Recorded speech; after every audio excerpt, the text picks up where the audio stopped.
शहर की ताजा तरीन खबरों के लिए सब्सक्राइब कीजिए EW नेटवर्क और बेल आइकॉन दबाना ना भूलिए। नवी मुंबई नहीं तो पूरे विश्व में कोरोना महामारी ने कोहराम मचाकर रखा है। कोरोना वायरस की चपेट में आने वालों की संख्या में हर दिन तेजी से इजाफा हो रहा है। जितना हम कोरोना वायरस को लेकर भयभीत हो रहे हैं, क्या उतना डरावना यह वायरस है? क्या हर सर्दी और खांसी कोरोना का ही लक्षण हो सकता है? और कौन से ऐसे मार्ग हैं जिसके कारण कोरोना शरीर के भीतर प्रवेश कर सकता है? कोरोना से बचना है तो क्या कुछ हमें करना है?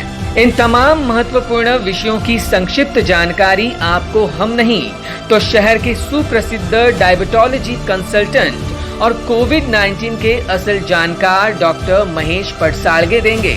तो देखिए क्या कुछ कोरोना को लेकर डॉक्टर हमें कहना चाहते हैं। क्या है कोरोना संक्रमण के मुख्य लक्षण? क्या नाक और जुबान पर स्वाद और गंध का पता न चलना भी हो सकता है कोरोना पॉजिटिव का लक्षण? एक ऐसी महामारी बीमारी है कि जो ड्रॉपलेट से इन्फेक्शन से फैलती है और इसके सिम्टम्स यदि हम देखेंगे कि ये कैसा हो जाता है, आदमी को कैसा समझ जाता है, तो ऑलमोस्ट 10 में से 2 लोगों को इसके कुछ भी सिम्टम्स नहीं होते हैं। तो आप समझ लो कि बहुत सारे लोग मतलब 5 में से 1 आदमी ऐसा ही घूम रहा है जिसको कुछ सिम्टम्स नहीं है, ना उसको पता है ना उसके घर वाले को पता है।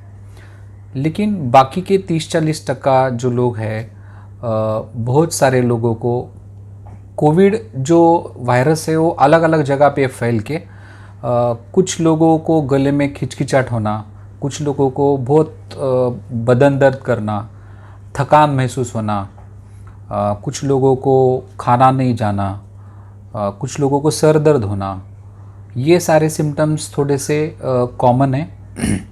लेकिन एक कुछ टिपिकल सिम्टम्स मैंने कुछ लास्ट 1 महीने में ऑब्ज़र्व किया है, जो कि 40% लोगों को सूंघने का बीमारी होना, मतलब कुछ भी हम नाक में सूंघने के लिए दे तो समझ में नहीं आना, ज़बान का जो टेस्ट रहता है वो टेस्ट निकल जाता है।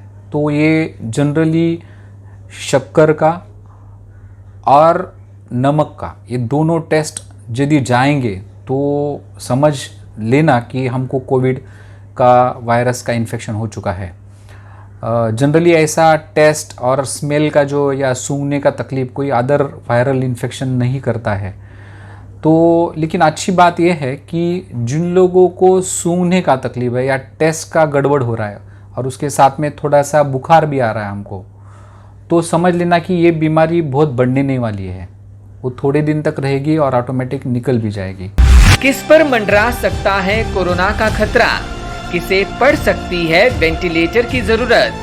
19 एक ऐसी महामारी बीमारी है कि जो ड्रॉपलेट से इन्फेक्शन से फैलती है और इसके सिम्टम्स यदि हम देखेंगे कि ये कैसा हो जाता है, आदमी को कैसा समझ जाता है, तो ऑलमोस्ट 10 में से 2 लोगों को इसके कुछ भी सिम्टम्स नहीं होते हैं। तो आप समझ लो कि बहुत सारे लोग मतलब 5 में से 1 आदमी ऐसा ही घूम रहा है जिसको कुछ सिम्टम्स नहीं है, ना उसको पता है ना उसके घर वाले को पता है। लेकिन बाकी के 30-40% जो लोग हैं, बहुत सारे लोगों को कोविड जो वायरस है वो अलग अलग जगह पे फैल के कुछ लोगों को गले में खिचखिचाहट होना, कुछ लोगों को बहुत बदन दर्द करना, थकान महसूस होना, कुछ लोगों को खाना नहीं जाना, कुछ लोगों को सर दर्द होना, ये सारे सिम्टम्स थोड़े से कॉमन हैं। लेकिन एक कुछ टिपिकल सिम्टम्स मैंने कुछ लास्ट 1 महीने में ऑब्ज़र्व किया है, जो कि 40% लोगों को सूंघने का बीमारी होना, मतलब कुछ भी हम नाक में सूंघने के लिए दे तो समझ में नहीं आना, ज़बान का जो टेस्ट रहता है वो टेस्ट निकल जाता है। तो ये जनरली शक्कर का और नमक का, ये दोनों टेस्ट यदि जाएंगे तो समझ लेना कि हमको कोविड का वायरस का इन्फेक्शन हो चुका है। इम्यून सिस्टम के कितने हैं प्रकार? कैसे साइटोकाइन स्टॉर्म करता है शरीर के हर हिस्से पर आघात? सिस्टम में हमारे innate immunity and adaptive immunity, ऐसे दो प्रकार के इम्यूनिटी सिस्टम काम करते हैं।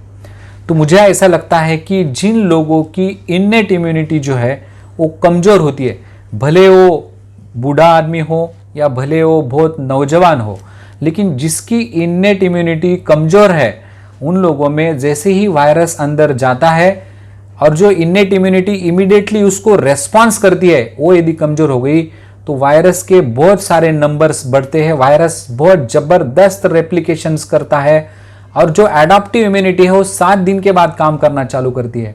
तो जब एडाप्टिव इम्यूनिटी 7 दिन के बाद काम करना चालू करती है और वायरस का इतना ज़्यादा नंबर देखने की वजह से अपनी इम्यून सिस्टम पूरी डिसरेगुलेटेड सिस्टम से काम करती है और वो वायरस को मारते मारते अपने सब शरीर के अवयवों को मारना चालू करती है, और जिसको हम साइटोकाइन स्टॉर्म बोलते हैं।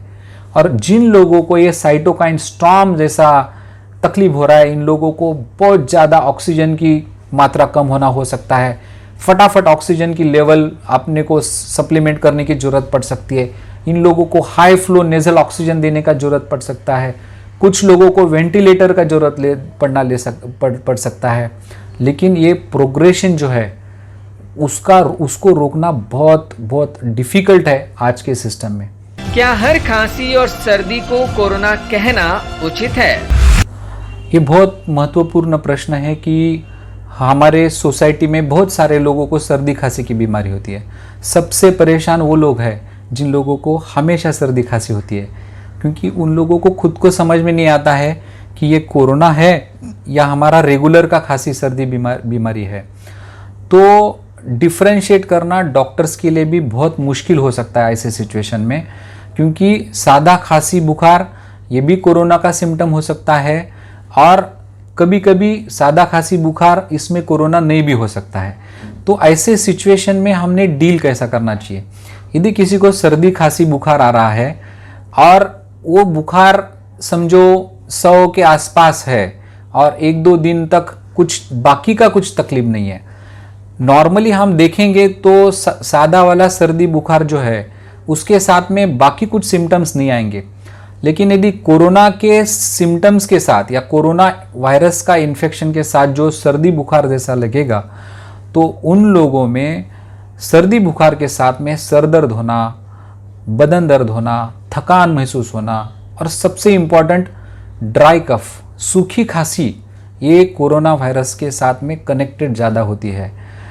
इसके लिए डॉक्टर्स को पता रहता है, over the period of time हम डॉक्टर्स लोगों को धीरे धीरे समझ में आ रहा है कि कौन से पेशेंट्स को हमको कोरोना वायरस की टेस्टिंग करानी है और कौन से पेशेंट सादे सर्दी खांसी वाले हैं। तो मैं आपको सलाह देना चाहता हूं कि जो लोगों को एलर्जी का तकलीफ है और मल्टीपल टाइम सर्दी खांसी होने की तकलीफ है, उन लोगों को बहुत ज़्यादा डरने की ज़रूरत नहीं है। यदि आपको ऐसा लगता है कि आपके पहले की बीमारी से ये बीमारी में कुछ अलग सिम्टम्स लग रहे हैं, कुछ अलग सा महसूस हो रहा है, मेरा टेस्ट जा रहा है, मेरा सूंघने का सिस्टम खराब हो रहा है, तो ऐसे लोगों को हम कोरोना वायरस इन्फेक्शन या कोविड-19 के हिसाब से देख सकते हैं।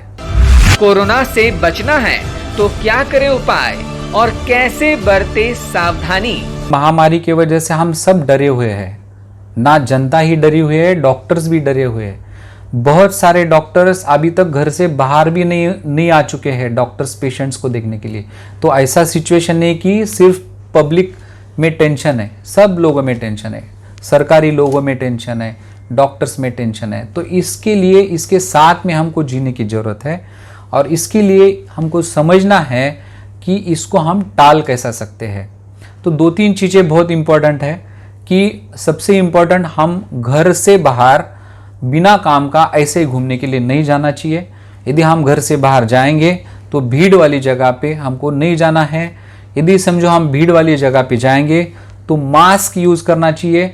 मास्क कपड़े का हो या ट्रिपल मास्क हो या सर्जिकल मास्क हो, N95 मास्क हो, कुछ ना कुछ मास्क पहनना जरूरी है जब हम भीड़ में जाते हैं।